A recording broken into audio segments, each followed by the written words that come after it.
Buenos días, Lideriana. Pues vamos a comenzar entonces con la clase de hoy. Pues bienvenidas.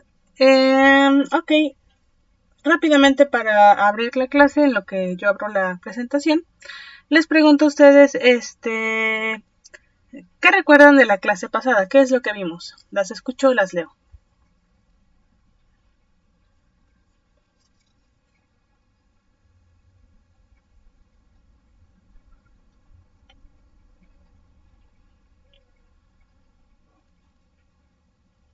Bueno, que seguimos viendo los cartílagos, el tejido muscular esquelético, cómo está compuesto, y que veíamos que este tejido tiene movimiento voluntario y que está unido al esqueleto. El cardíaco, que se ubica principalmente en las paredes del corazón y sus movimientos son involuntarios. El liso, que está en las paredes del estómago y en intestinos y todos las partes de este aparato digestivo, y que su movimiento es involuntario. También veíamos que lo importante que es el oxígeno para la respiración celular, que pues es en ese proceso en el que se produce energía, convirtiendo la glucosa en ATP, que es el adenosín trifosfato. También vimos el tejido nervioso, las glándulas, las células gliales, que dan sostén y nutrición a las neuronas. Y también veíamos el tamaño de las neuronas, que unas son más alargadas, y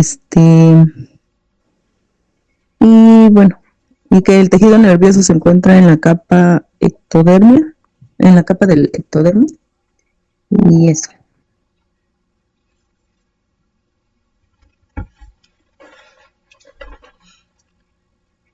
Perfecto, muchas gracias, Carla. Muy buen resumen. Juana, Lideriana, ¿qué recuerdan? ¿Algo más que agregar?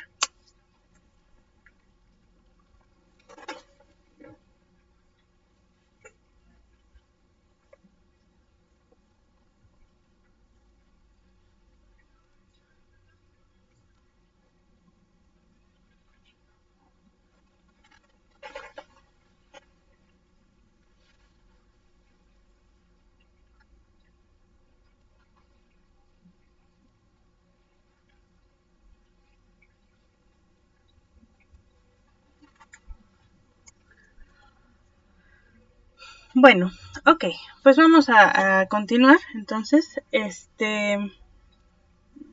nada más muevo un poquito la pantalla.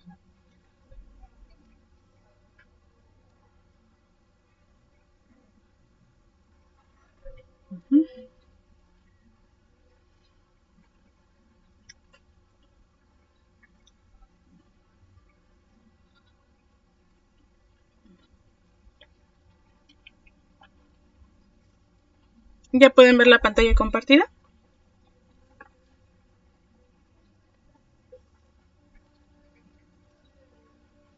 Buenas tardes, Lisette, bienvenida. De acuerdo, gracias, Lisette. Gracias, Juana, gracias, Carla. Bien, entonces, bien, la clase pasada terminamos de ver lo de los tejidos conectivos, los tejidos musculares, ¿no? Que, pues bueno, se encargan de la contracción y por lo tanto de mover al organismo, al animal. Y luego el tejido nervioso, pues que se encarga de controlar el cuerpo y las reacciones del organismo, del animal. Y eso conlleva recibir señales, procesarlas y enviar señales, ¿no? Básicamente quien dirige todo, ¿no?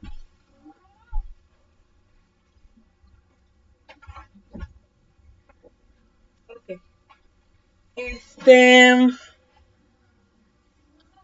Permítanme un segundo.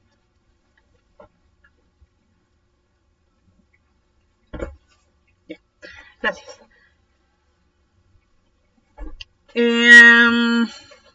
Y bueno, de ahí pasamos, ¿no? Bueno, vimos que, pues, por ejemplo, en el tejido muscular tenemos tres tipos principales de fibras, ¿no? De tipo de músculo, que son el esquelético, el cardíaco y el liso, ¿no? Y cada uno tiene sus características que comparte con otros o que son únicas entre ellos, ¿no? Digamos, está el esquelético, el cardíaco y el liso, como les comentaba, y como lo dice su nombre, ¿no? El del esquelético y el cardíaco, donde se encuentran. El liso, pues bueno, se encuentra en paredes de estómago y intestinos, ¿no? Cada uno tiene diferentes cantidades de núcleos, y pues están hechos para diferentes funciones, ¿no? El liso, pues bueno, y el cardíaco no se mueven a voluntad de nosotros, sino que a diferencia del músculo esquelético, esos se mueven de manera pues automática, por decirlo así, ¿no? De manera involuntaria, y pues bueno, también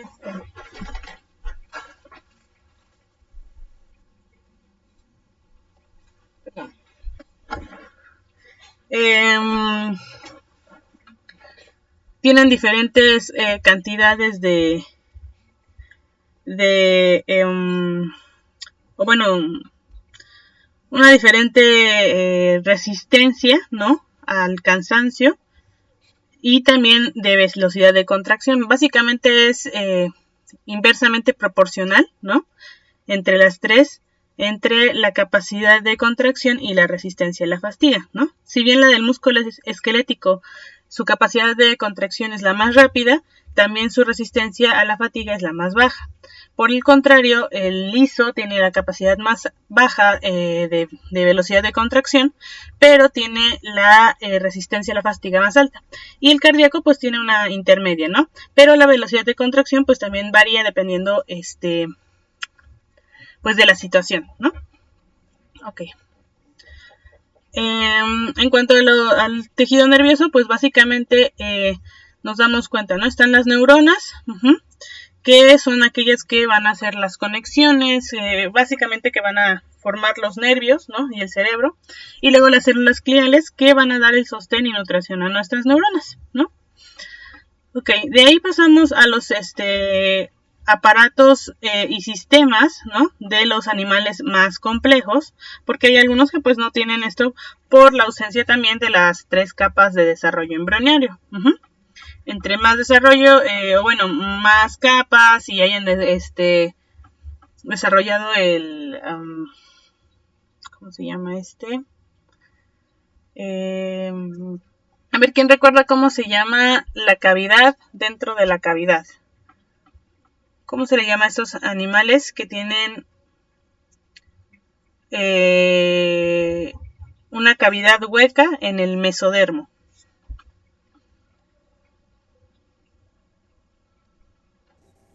¿Celomados? Exacto, celomados, ¿no? Aquí, ¿no? El celoma. Tanto si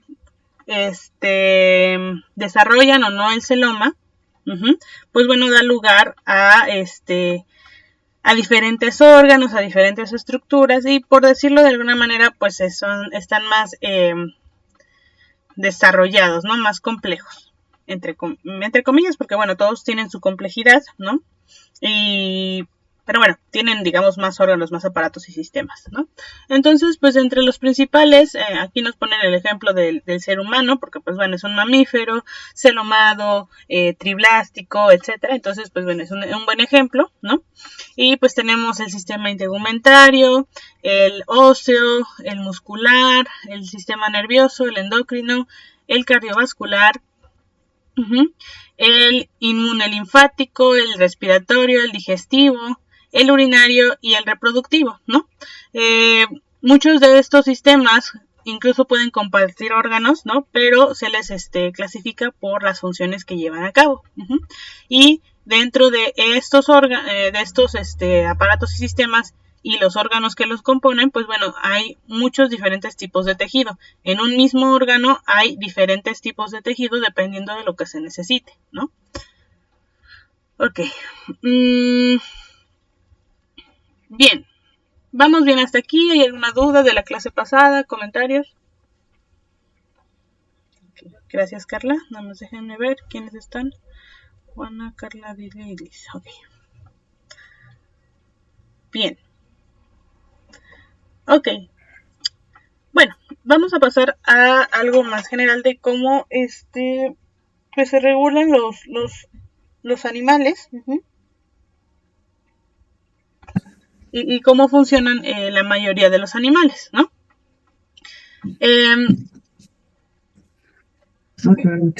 ¿Quiere comentar algo, Carla?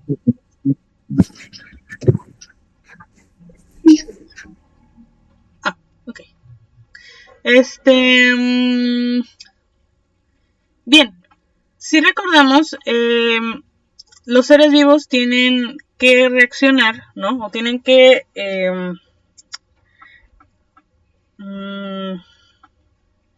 regular dos cosas, ¿no? Ok, no se preocupe, Carla. Tienen que regular dos cosas, tanto el ambiente externo, ¿no? Se tienen que adaptar o buscar cómo no le afecta el ambiente interno y puedan seguir con los parámetros, rangos necesarios para su vida, como pues también mantener el ambiente interno, ¿no?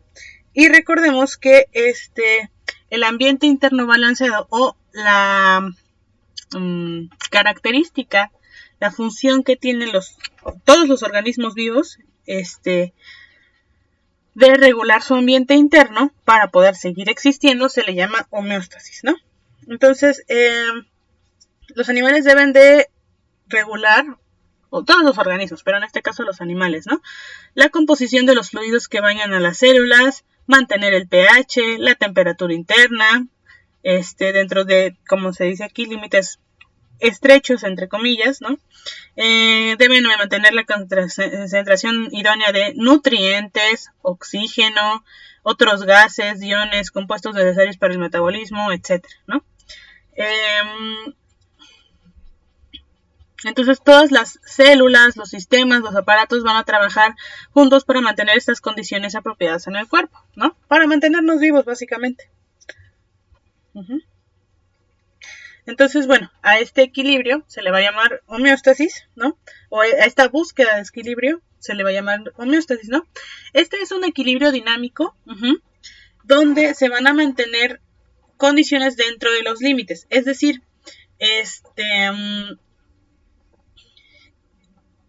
no sé, la temperatura, ¿no? Que se mantenga entre 36 grados a 37.5, ¿no? Si no, ya es fiebre.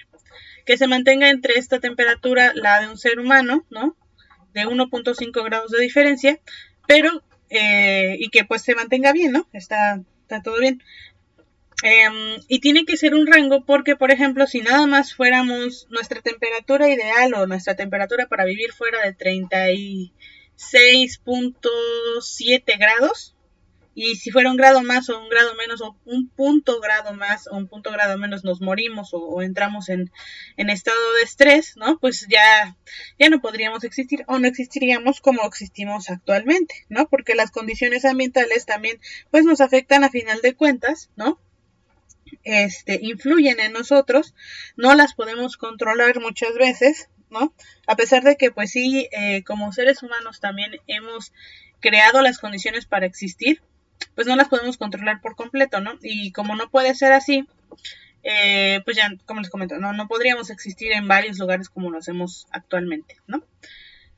Entonces, el equilibrio dinámico en que las condiciones se mantienen dentro de los límites se denomina estado de equilibrio, ¿no? Y el proceso de control que mantienen estas condiciones son mecanismos homostáticos, ¿no? Entonces, los factores de estrés, como cambios en el ambiente externo o interno, que van a afectar condiciones normales dentro del cuerpo, estos factores de estrés continuamente desafían la homeostasis, ¿no?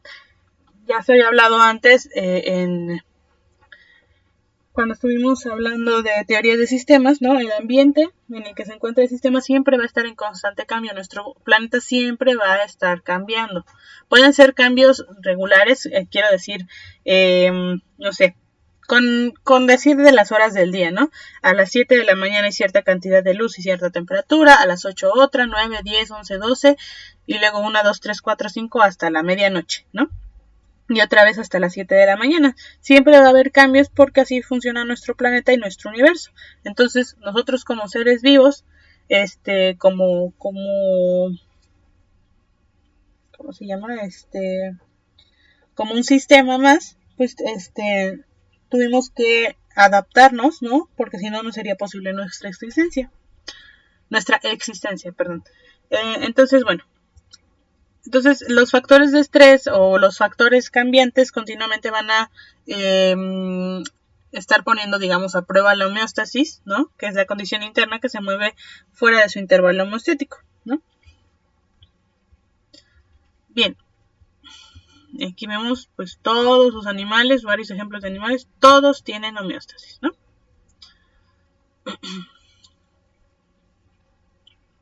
Bien, entonces,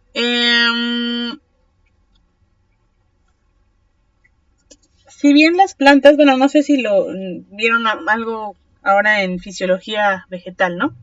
Pero bueno, las plantas, los hongos, otros organismos no son capaces de moverse a otro lado, pero nosotros como animales tenemos esa gran capacidad de que no necesitamos otra fuerza más grande para poder cambiar de lugar en nuestras condiciones. Claro, tenemos límites, ¿no? Es decir, un mosquito, ¿no? Para cambiar de un lugar a otro donde tenga alimento, pues sí se puede mover de un punto A a un punto B, pero muy lento, muy poquito, porque pues es muy pequeño, ¿no? Entonces, sí hace uso de la ayuda de las corrientes de viento para poder llegar a otros lugares, ¿no?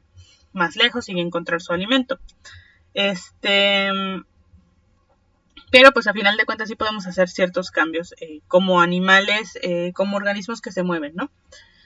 Bien, entonces los animales tienen la capacidad, ¿no? Son organismos con capacidad de ajustarse a ciertas condiciones ambientales. Algunos de sus estados internos varían con los cambios en sus alrededores.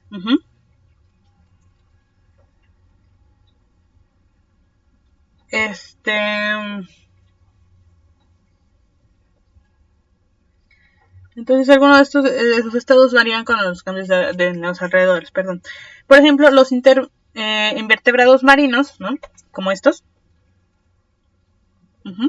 se ajustan a la salinidad del agua del mar circundante, porque en todo el océano sí hay como un promedio de salinidad, pero no es la misma salinidad en todas partes, tanto en la superficie como en el fondo, como si nos encontramos cerca del continente, de la placa continental, como si ya nos encontramos en medio del océano, como si estamos a diferentes profundidades, ¿no? O si estamos, si se encuentra el agua en donde hay piedra caliza o sedimento, dependiendo, ¿no?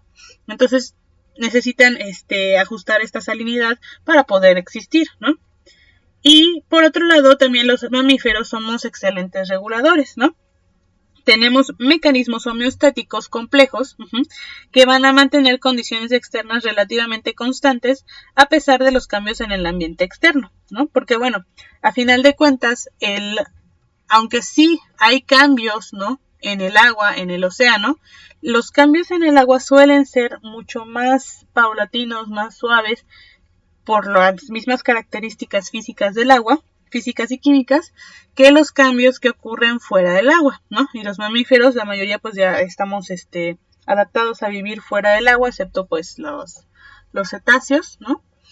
Pero bueno, por ejemplo, nosotros tenemos la capacidad de mantener la temperatura, ¿no? Las sales, pues ya no necesitamos hacer el intercambio con el aire, pero por lo tanto tampoco podemos depender del aire porque pues aquí no están las sales, ¿no? Necesitamos consumir sales, líquidos, etcétera, y nuestro organismo solo, pues se ha adaptado a hacer esto, a llevar a cabo estos cambios, ¿no? Entonces, ¿cómo funcionan los mecanismos homeostáticos? Muchos mecanismos son sistemas de retroalimentación, o también se les llama biorretroalimentación. ¿Por qué? Porque lo que sale de este mecanismo, de este sistema, va a volver a tener cierto efecto en el sistema, en el paso anterior, y entonces va a tener que volverse a hacer un ajuste. Vamos a verlo aquí adelante. Creo que en la clase pasada también vimos rápidamente esto, ¿no? Hay dos tipos de sistemas de retroalimentación. Bueno, podemos decir que hay dos tipos, ¿no? Principales. El de retroalimentación negativa, y la positiva. Y por el nombre uno podría decir, bueno, negativa, pues tal vez no sea la mejor, ¿no? Pero en general la retroalimentación negativa trata de contrarrestar, ¿no?, el estado que está afectando al animal. Mientras que la retroalimentación positiva aumenta más el estado, digamos que hace un círculo vicioso, haciendo que este estado que está afectando al animal aumente todavía de gravedad, y esta gravedad aumente más la gravedad, ¿no? Ahorita lo vemos. Ok. Entonces, ¿qué es una retroalimentación? Un sistema de retroalimentación negativa. Sería un cambio de estado estacionario, la temperatura, por ejemplo, y va a provocar una respuesta que va a contrarrestar o invertir el cambio. Es decir, va a haber un cambio, va a haber un detector, se van a hacer adecuaciones para que este cambio se contrarreste, y entonces ahora vamos a tener otra condición, ¿no?, que tal vez se tenga que volver a regular y contrarrestar. Bien, la mayoría de los sistemas homeostáticos en el cuerpo son de retroalimentación negativa. Un sistema de retroalimentación negativa en este sistema, ¿no?, la respuesta del integrador es opuesta o es negativa a la salida del sensor. Vamos a ver de qué trata esto del integrador y del sensor. Ok. Bien, este es el general, ¿no? Entonces, tenemos a nuestro animalito, y ocurre un estresor, ya sea que venga del ambiente interno, de externo, o venga del mismo ambiente interno, ¿no? Este estresor va a provocar una desviación del punto de ajuste. Digamos, dentro de nuestro cuerpo tenemos mecanismos que dicen, bueno, debemos de mantenernos en este rango o en este estado, ¿no? Entonces, este estresor va a hacer que se detecte que se está moviendo del estado en el que debemos de estar, ¿no? O que es óptimo para el animal. Entonces, el sensor lo va a detectar, y entonces va a enviar una señal al integrador, es decir, al centro de control, en este caso pues a nuestro cerebro, ¿no? Y entonces el integrador va a activar los efectos homeostáticos, los efectores, ¿no?, los mecanismos homeostáticos. El cerebro va a decir, bueno, esto está pasando, entonces se necesita hacer esto otro, ¿no?, que va a contrarrestar al estresor, y entonces vamos a regresar a una condición normal, que va a ser el punto de ajuste restaurado. Pero a veces este mecanismo de ajuste, ¿no?, no termina a tiempo, generalmente no termina a tiempo, o ya hizo que se moviera otra cosita más, ¿no? Entonces sí nos tendríamos en un estado de homeostasis por un lado, pero por el otro ya ocurrió otro estresor y entonces se tiene que repetir el ciclo, ¿no? Contrarrestando todo el momento, pues lo que está estresando al organismo, ¿no? Y por estrés no me refiero a estar muy ansioso y todo, ¿no?, sino simplemente se le llama estresor como al cambio o lo que va a generar un cambio en el organismo, ¿no? Ok. Cuando una condición varía demasiado del estado estacionario, un sistema de control que utiliza retroalimentación negativa devuelve la condición al estado estacionario, ¿no? Un ejemplo es cuando la concentración de glucosa disminuye por debajo del nivel homeostático. Los sistemas de retroalimentación negativa van a aumentar su concentración mediante varios mecanismos, ¿no? Tanto que nos sentimos mal, hacen que tengamos respuestas de conducta para poder contrarrestar eso, como el mismo cuerpo va a tratar de sacar porque la glucosa, nos va a dar energía, entonces básicamente nuestro cuerpo, nuestras células están quedando sin energía, ¿no? Entonces cuando ya no tienen la energía inmediata de la glucosa, lo que hace el organismo es empezar a quemar o a desdoblar las grasas que estuvimos acumulando en los adipocitos, ¿no? Y entonces las empieza a cambiar de grasas a azúcares o a glucosa, y esta glucosa ya la empezamos a utilizar, ¿no? Ok.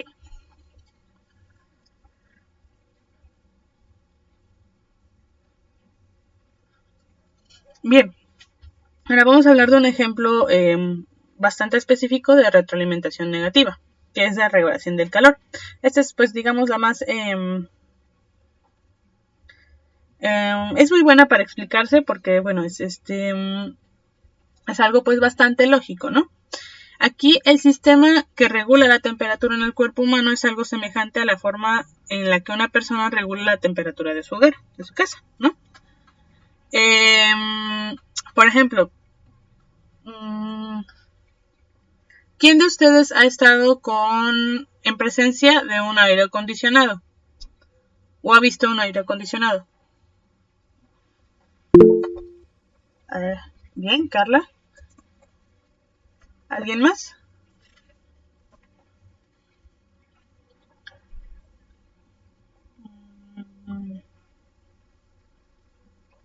Archivo.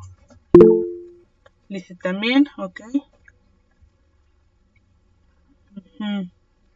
Bien, si algunos los han llegado a ver, pues bueno, a veces no solamente, digo, aquí en México generalmente los utilizamos para refrescar el lugar, ¿no?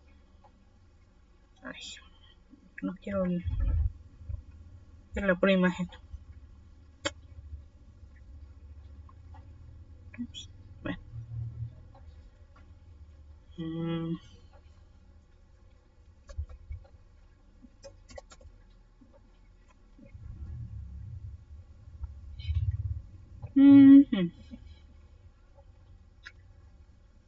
Bueno,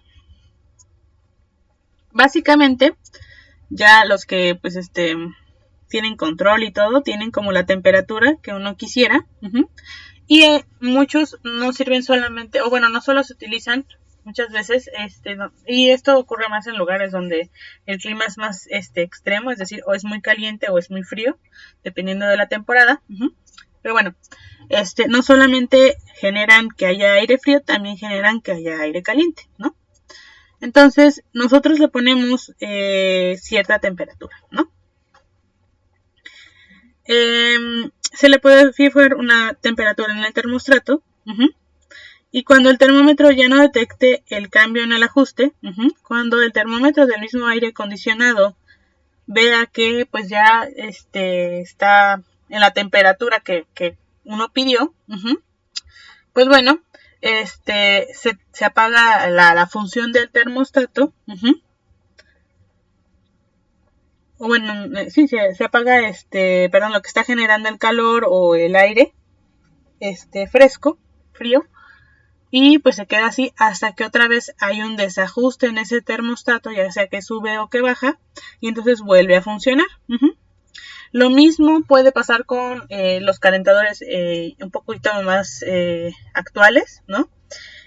No los de paso, porque los de paso son pues nada más se enciende y solo cuando está encendido está el agua caliente. Me refiero a los calentadores, ¿cómo se llaman estos? Bueno, que son para climas más fríos, ¿no? Que se mantienen con el piloto un buen rato. Y cuando detecta que y bueno, almacena agua caliente, ¿no? Y cuando detecta el boiler, el termómetro del boiler, que es que está fuera del rango de temperatura del agua, entonces se vuelve a encender para llegar a esa temperatura, guardar el agua en ese momento, y ya cuando ya está en la temperatura del agua a cierto punto, vuelve a bajar a mantener en flama pequeña, en piloto, pues el gas, ¿no? El calentador de agua, ¿no?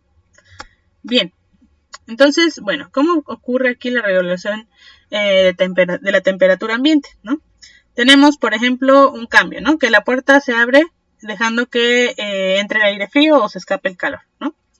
Entonces la temperatura ambiente va a disminuir por debajo del punto de ajuste.